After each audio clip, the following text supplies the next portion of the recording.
Akenshi dutekereza ko gukurikira Imana bisobanuye kubaho ubuzima butarangwamo amarira, ko umuntu usenga cyane atagomba guhura n'ingorane, ko kwizera gukomeye bisobanuye kubaho nta mibabaro. Ariko se ni kuki bamwe mu bantu bakundaga Imana cyane nabo banyuze mu miraba ikomeye cyane? Kuki Yobu yababaye atyo? Kuki abigishwa ba Yesu bahuye n'umuraba kandi Yesu yari ari mu bwato hamwe nabo? Kuki bamwe basenga ariko bagakomeza kurira? Kuki hari igihe Imana isa n'icecetse kandi tuyikeneye cyane? Hari igihe kigera ubuzima bugasenya ibyo wari wiringiye byose, inzozi zigahinduka ubusa, ibyiringiro bikagabanyuka, maze umuntu agatangira kubaza ati, Mana, ibi byose urabibona? Ariko Bibiliya itwereka ukuri gutangaje, itwereka ko Imana iba iri kumwe natwe no mu muraba, itwereka ko hari igihe idakuraho ikibazo ako kanya, ahubwo ikaguha imbaraga zo kukihanganira, kandi ko hari ingorane zitaza zije kudusenya, ahubwo ziza kugira ngo zitwegereze hafi y'Imana. Muri iki cyigisho cya 11 kivuga kiti ingorane, tugiye kurebera hamwe uburyo abantu bo muri Bibiliya bahuye n'ingorane, uburyo bamwe bacitse intege n'uburyo abandi barushijeho kwizera Imana hagati y'ibibazo bikomeye. Kuko hari igihe ibyo wita umuraba Imana yo iba iri kubikoresha kugira ngo ikwigishe kuyiringira. Icyo kwibuka kiboneka mu Baroma igice cya 5 umurongo wa 3 kugeza uwa 5. Haravuga hati, ariko si ibyo byonyine, ahubwo twishimira no mu makuba yacu, kuko tuzi yuko amakuba atera kwihangana, kandi kwihangana kugatera kunesha ibitugerageza, uko kunesha kugatera ibyiringiro. Bene ibyo byiringiro ntibikoze isoni, kuko urukundo rw'Imana rwasabye mu mitima yacu kubw'Umwuka wera twahawe. Biri mu Baroma igice cya 5 umurongo wa 3 kugeza uwa 5. Umugoroba umwe ubwo izuba ryari riri kurenga, umukobwa yagendaga agana mu rugo, nuko umuyaga mwinshi utangira guhuha. Yarihuse kuko yari azi ko agifite urugendo rurerure yagombaga kugenda. Ubwo yagendaga wenyine, ibitonyanga by'imvura byagendaga bimugwa ku matama, maze nyuma yaho aza gusanga yatose cyane mu buryo atazi. Yagendaga yiruka kugeza ubwo asunika urugi rw'inzu yabo rurakinguka. Se aza yiruka amusanganira aturutse ku idirishya ry'imbere. Ubwo yamufubikaga ikiringiti mu bitugu, yaramubajije ati, igihe wagendaga mu mvura nakurebaga, kuki igihe cyose umurabyo warabyaga warekaga kwiruka ukareba hejuru kandi ukamwenyura? Uwo mukobwa yarasubije ati, nahagararaga nkareba hejuru kuko Imana yari iri kumfotora. Uko niko yahise asubiza se. Natwe rero reka twibaze, mbese twifata dute iyi miraba yo mu buzima ije, cyangwa igihe hari ingorane zije mu mushyikirano dufitanye n'Imana? Mbese ducurika imitwe yacu igihe imvura igwa ku migongo yacu, cyangwa tureba hejuru? Kuko tuzi kandi twizera ko Imana ihari igihe tuyihanze amaso. Reka turebere hamwe zimwe mu nyifato dukunze kugira igihe ubuzima bujemo ibibazo. Twite ku buryo dushobora gukoresha ingorane duhura nazo mu buzima kugira ngo tubashe gukomeza umushyikirano aho kuzikoresha tuwuca intege. Ingingo ya mbere iravuga iti, imiraba yo mu buzima. Yesu yari yiriwe avugana n'imbaga nini y'abantu ku nkombe ya Galilaya. Amagambo ya Yesu yagombaga kumara igihe kirekire yirangira mu mitima y'abantu, ndetse bikazageza n'iteka ryose. Ubwo bwari bugorobye, Yesu yavuganye n'abigishwa be abararikira kujyana nawe mu rugendo. Yarababwiye ati, twambuke tujye hakurya. Yesu yari azi ko umuraba uza kubaho, ariko ababwira ko bagomba kugenda uko byamera kose. Yari afite icyigisho cy'ingenzi yashakaga kwigisha abayoboke be ba bugufi. Ushobora kubuza ibyakurikiyeho. Iyo dusomye muri Mariko igice cya 4 umurongo wa 35 kugeza umurongo wa 41, tuhabona inkuru itangaje. Yesu yari asinziriye ku cyari kimeze nk'umusego umwe rukumbi wari uri mu bwato. Ubwato abarobyi bakoreshaga baroba bwabaga bufite umusego umwe umusare w'ubwato yicaragaho. Umuntu wabaga wicayeho niwe wayoboraga ubwato aho babaga bagiye. Hano rero Yesu yari yicaye mu mwanya w'umuyobozi w'ubwato, ariko yari asinziriye aho bwerekereza. Abigishwa siko bose bari bashya mu ngendo zo mu mazi. Petero, Yakobo na Yohana bari abarobyi babifitemo uburambe. Bari bazi neza inyanja ya Galileya, kandi bagomba kuba bari bazi uburyo bwo guhangana n'umuraba. Iyi niyo nkuru yonyine yo mu byanditswe byera ivuga ko Yesu yasinziriye mu gihe cy'umuraba wari mubi kurusha indi yose mu buzima bwabo, igihe abigishwa bari bafite ubwoba bwinshi kandi batekereza ko bagiye gupfa. Yesu yari asinziriye ibwerekeza. Inyifato y'abigishwa mu gihe cyabo cy'ingorane bagaragarije Yesu yuko atabyitayeho. Bakemanze imico ya Yesu n'urukundo yabakundaga. Kenshi cyane iyi niyo nyifato natwe tugira igihe tugeze mu bihe birushya. Hagati mu gihe cy'ubwihebe nibwo dushobora kugerageza kwikiza nk'uko abigishwa babikoze, cyangwa rimwe na rimwe igihe twiyumvamo uburibwe cyangwa igihombo nibwo dutangira gukemanga cyangwa gushidikanya urukundo rw'Imana ndetse n'uburyo itwitaho. Twibwira ko yakagombye gukora mu buryo runaka dushingiye ku byo dutekereza kandi tubona mu mibereho ya kimuntu. Ariko nk'uko byagenze ku bigishwa mu miraba yo mu buzima, nibwo Imana ishobora gukora ibitangaza bikomeye cyane. Buri gihe Imana irakiranuka, ndetse n'igihe bisa naho kuba iri mu byacu ntacyo bivuze kuri twe, Imana iba iri kumwe natwe mu miraba yacu kandi ishobora guturisha umuraba igihe twebwe tutabishoboye. Mbese ukunze kwitwara ute iyo uhuye n'umuraba mu mibereho yawe? Ni mu buhe buryo ibihe nk'ibyo bigira icyo bikora ku mushyikirano ufitanye n'Imana? Mu rwa kabiri rw'Abakorinto igice cya 5 umurongo wa 7 haravuga hati, kuko tuba tugenda tuyoborwa no kwizera tutayoborwa n'ibyo tureba. Ni ryari wigeze kubaho ukurikije ibivugwa muri uyu murongo?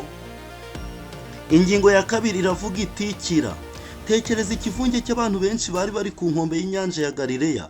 Bari bahereye mu gitondo kare bategereje ko Yesu agaruka, kandi ubwo yavaga mu bwato babyiganye bamusanga, bamukurikira mu mudugudu wa Kaperinawumu. Uwo mwanya Yayiro umutware w'isinagogi agaragara agasaba Yesu kuza gukiza umukobwa we. Umwe muri iyo mbaga y'abantu ni umugore wari umaze imyaka myinshi arwaye. Yari yaratanze amafaranga ye yose mu baganga, ariko ntibagira icyo bamumarira, ahubwo arushaho kuremba. Yaje kumva iby'uyu muntu ukomeye w'i Galileya, maze mu byiringiro byari bivutse mu mutima yegeranya udutege yari afite, ava mu rugo rwe muri icyo gitondo yisunga iyo mbaga y'abantu. Umubyigano w'abantu wendaga kumuheza umwuka ubwo yageragezaga kwegera bugufi bwa Yesu. Nuko muri uko gusunikana no guhirikana, uwo mugore abona Yesu. Yishakashatsemo ubutwari ati, ninkora ku myenda ye gusa ndakira, nk'uko tubibona muri Mariko igice cya 5 umurongo wa 28. Inkuru y'ibyabaye muri Mariko igice cya 5 umurongo wa 21 kugeza 34 igaragaza uburyo Yesu yita ku barwayi n'abigunze kandi bakabagirira impuhwe, ndetse n'abazimiriye mu kivunge cy'abantu benshi nabo Yesu abitaho. Abenshi uwo munsi basunikiwe iruhande rwa Yesu ubwo bahirikwaga n'icyo kivunge cy'abantu, ariko umwe wenyine niwe wari ufite intego yo kugera kuri Yesu kandi akamukoraho kugira ngo ahabwe umugisha yari akeneye cyane. Nyamara kumukoraho kwe siko kwamukijije, kwizera kwe niko kwamukijije. Umukiza yari afite ubushobozi bwo gutandukanya umukozi afite kwizera no gupfa gukoraho nk'ikivunge cy'abantu batari bafite icyo bitayeho. Ibyo Elie na White yabivuze mu gitabo cy'uwifuza ibihe byose ku rupapuro rwa 270. Umwambaro wa Yesu nta mbaraga zidasanzwe wari ufite, ahubwo kwizera k'uwo mugore ndetse n'amahitamo ye yo gusanga Yesu kugira ngo amukoreho nibyo byamukijije. Uwo mugore wari ufite intege nke mu mubabaro we no kwiheba, yashoboraga kwigumira mu buriri mu rugo muri icyo gitondo, ariko aho kugenza cyo yahisemo ku bushake bwe no mu byiringiro kujya gushaka Yesu afite ibyiringiro byo gukira.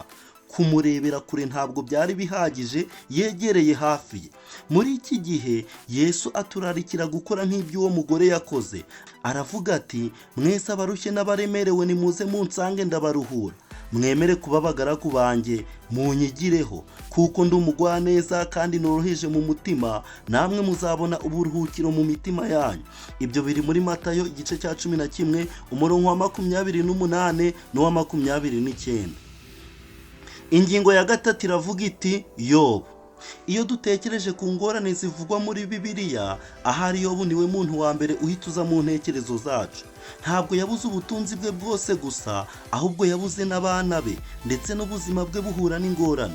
Nuko umugore we agerageza kumwemeza ko agomba kuvuma Imana akipfira.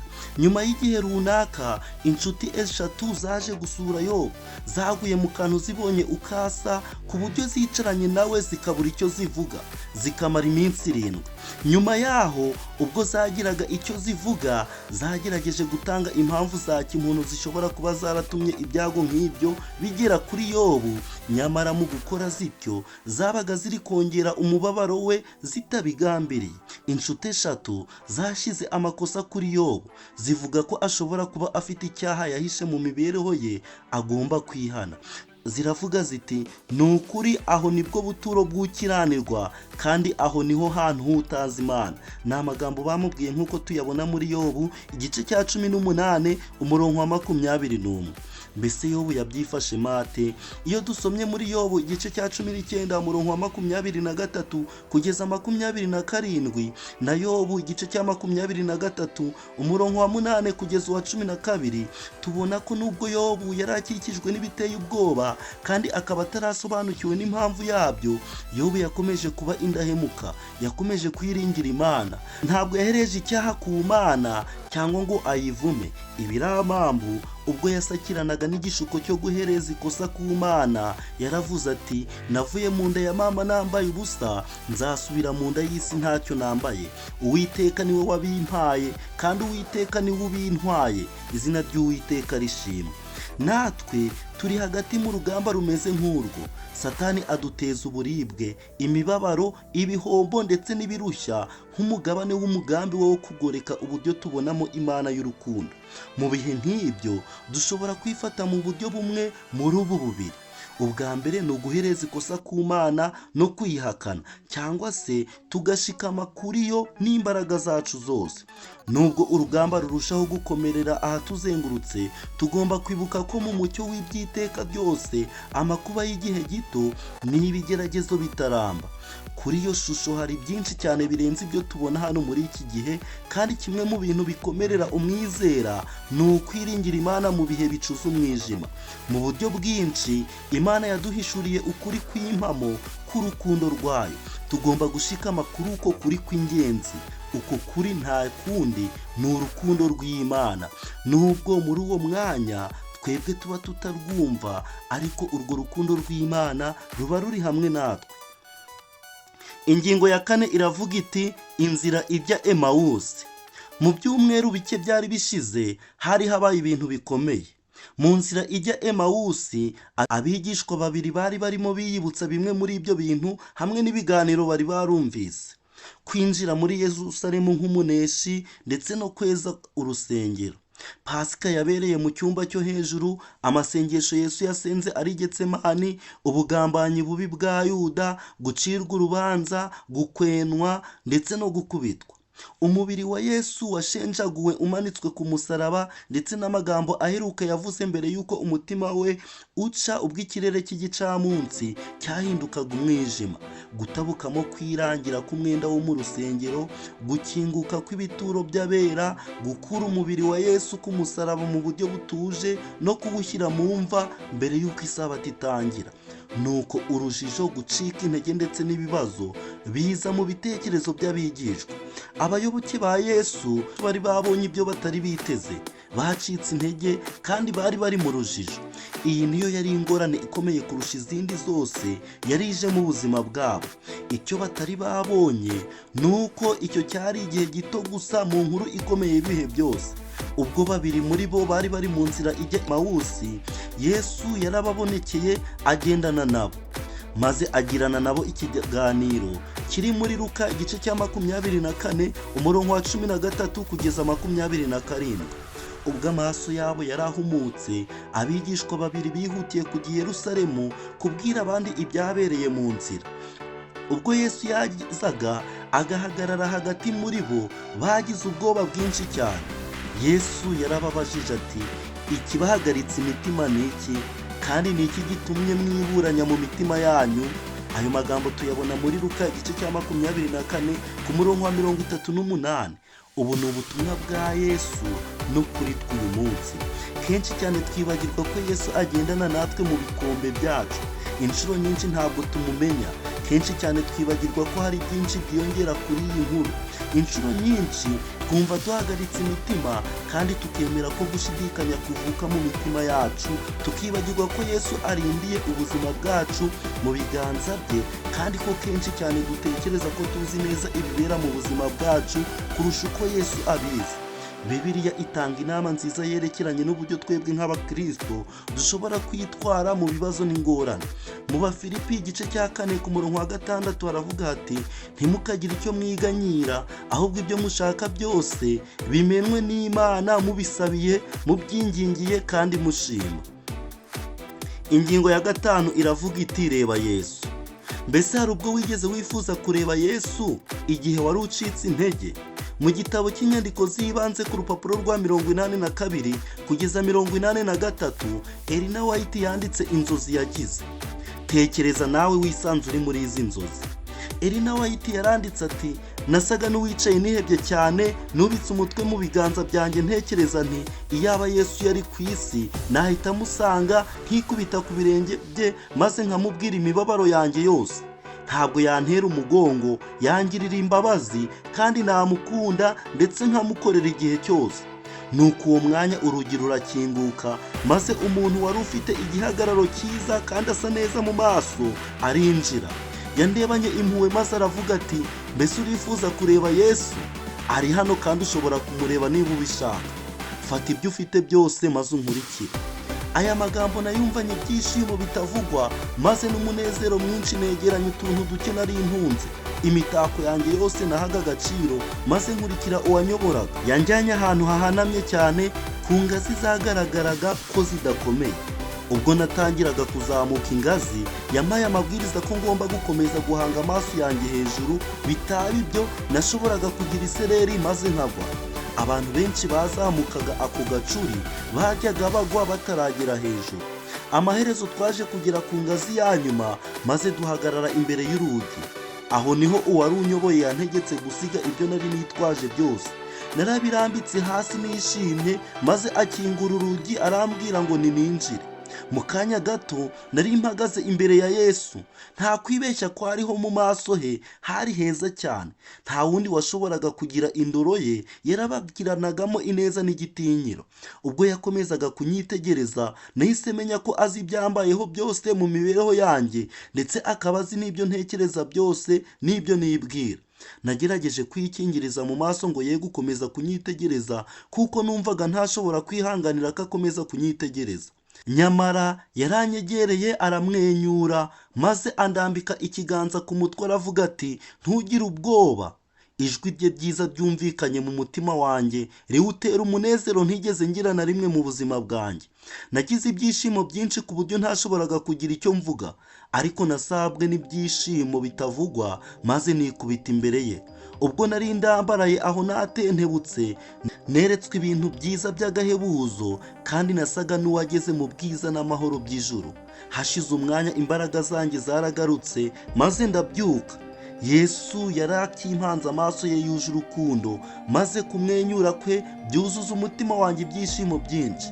Kuba imbere ye byanyujuje kwiyoroshya no kubaha bitavugwa, ndetse binyuzuza n'urukundo rutarondoreka. Izi nzozi zampaye ibyiringiro, kandi ubwiza no kwiyoroshya biva mu kwiringira Imana byatangiye gusaba umutima wanjye wari mu mwijima. Ibyo Elie White yabyanditse mu gitabo cy'inyandiko z'ibanze ku rupapuro rwa 82 kugeza 83. Mu ngorane zo muri ubu buzima tuba dukeneye guhanga amaso kuri Yesu, ndetse n'icyo aduhishurira cyerekeranye n'urukundo Imana idukunda. Dusoza, ibindi byo kwigwa no kuzirikanwa nibi: igihe duhura n'ingorane z'ubuzima, nicyo gihe tuba dukeneye cyane gushikama ku Mana. Insanganyamatsiko twarebeye hamwe muri iki gihembwe zose zigira uruhare mu kudufasha gukomeza cyangwa kuvugurura urugendo rukomeye tugendanamo n'Imana. Igihe uhuye n'ingorane, mbese nk'ikibazo cy'ubuzima, nk'ibibazo by'amafaranga, gutandukana n'uwo mwashakanye, urupfu rw'umuntu wawe wa bugufi, cyangwa undi mutwaro ukwambura ibyishimo byawe, ita kandi utekereze ku byigisho tumaze kwiga kugeza ubu. Muri make, turacyari mu isi y'icyaha yuzuye agahinda n'imibabaro, kandi buri wese muri twe ahura n'ibirushya ku rwego runaka mu mibereho ye. Ibyo bikaba ari ibintu bishobora gutuma dukemanga urukundo rw'Imana. Ariko reka nsoze ngusaba gusubiza amaso inyuma, maze urebe uburyo abantu batandukanye bo muri Bibiliya bitwaye mu ngorane zo mu buzima, kugira ngo bikongerere ubutwari n'imbaraga mu ngorane duhura nazo muri ubu buzima.